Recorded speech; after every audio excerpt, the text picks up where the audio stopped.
Art has always been an emotional subject. Many strange pieces have been exhibited in galleries and museums across the world.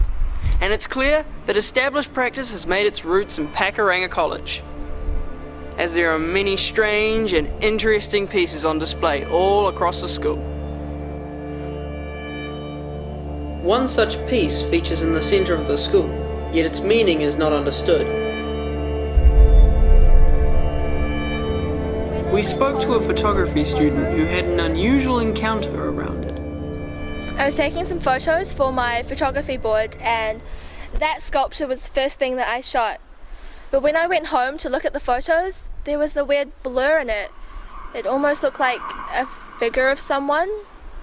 So, did this appear in any of your other photos? Yeah, and quite a few.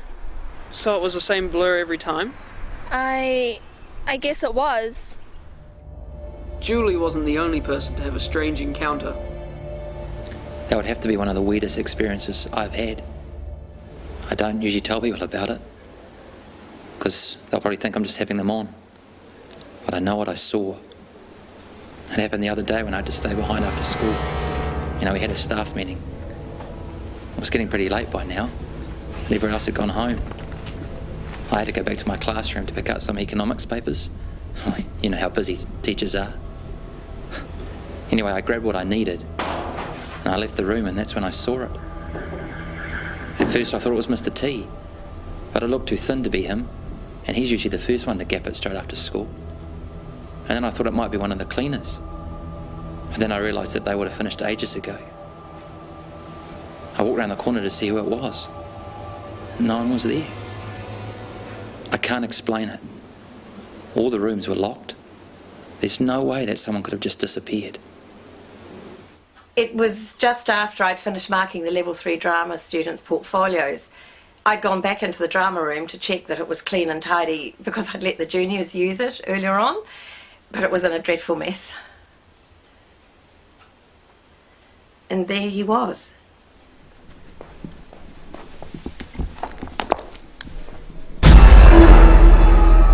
He popped up right behind me. He was a bit like an old farmer. It was quite bizarre. I didn't hear anyone come in or go out. No one could vanish like that. We went to Mr. Williams to see what he had to say about these strange events. Sir, are you aware of any supernatural occurrences within the school grounds? Sorry, what? We've been receiving testimony from teachers and students about something strange happening inside the school grounds. Is there something you're not telling us? Don't know what you're talking about. Look, you can't get distracted by these schoolyard myths. You're bright students. You should be striving for excellence, not wasting your time. Sir, we've received testimony from 2 teachers, both similar, and we've also received photographic evidence from one of the students, showing something strange happening within the school grounds. Look, I don't know what you think you've found, but it's not true. You could have photoshopped this. You need to stop wasting your time and focus on your schoolwork. I've got to go.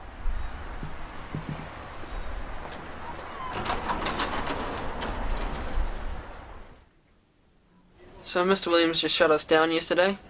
I thought we'd had a dead end, but then we got this. Now someone over there knows something, and hopefully when we get to the Pahutakawa House Deans, they'll be able to lead us to something more concrete. I saw you talking with Mr. Williams the other day. He seemed a bit vague, didn't he? That's because the school definitely has something to hide. Do you know what it could be? There were some footprints that appeared in the concrete. I didn't give it a second thought, but the next day they were gone. Could you show us where they were? Under the cover of darkness, he showed us the site. Jeremy, I'm not sure. Something sinister's going on here. Mate, that happened right there. Footprints appeared overnight in this ground and led all the way to Waiora House. I think they dug this area out and replaced it with fresh concrete. If you look over there, you can see the same concrete. I'm not sure, mate, but I think they're trying to hide something from us because no one told us anything about this. The Waiora house seemed important, so we went to Howick Historical Village for some more background information. We spoke with Ray about our local history. I'm delighted you boys want to know something about local history. As you probably know, only a few decades ago, Pakuranga was all farmland. And in fact, Wairoa House at Pakuranga College was a farmer's house. The land was owned by TJ Farmers Limited, and they sold it to the government for development. And so we have Pakuranga College as we know it today. But that's not the entire story. Benjamin MacDonald was the last recorded tenant of the house, and he worked and lived on the farm until it was sold. And after the sale, he lost his home and his livelihood. So what happened to him then? Well, we don't really know, because it seems that he's faded right out of all records at that point. I imagine that the whole ordeal was very upsetting for Mr. MacDonald.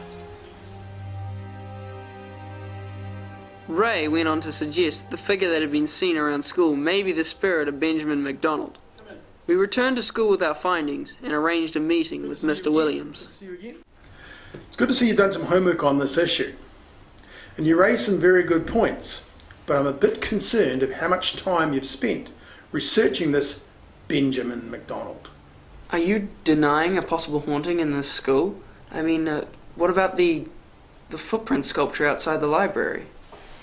You have to think of the implications of publicly announcing something of this nature. I don't want to unnecessarily stress the students about something that might not be worth worrying about. At this time, we simply do not know what this is. Though reluctant to admit it, Mr. Williams was right. But it's hard to ignore what people have experienced. And what of Benjamin MacDonald? We have the sculpture of his footprints in the middle of the school, and no one even gives a second thought about what it means. I don't know how we could have missed it. The proof has been right in front of us the whole time. You can't explain the things that I saw.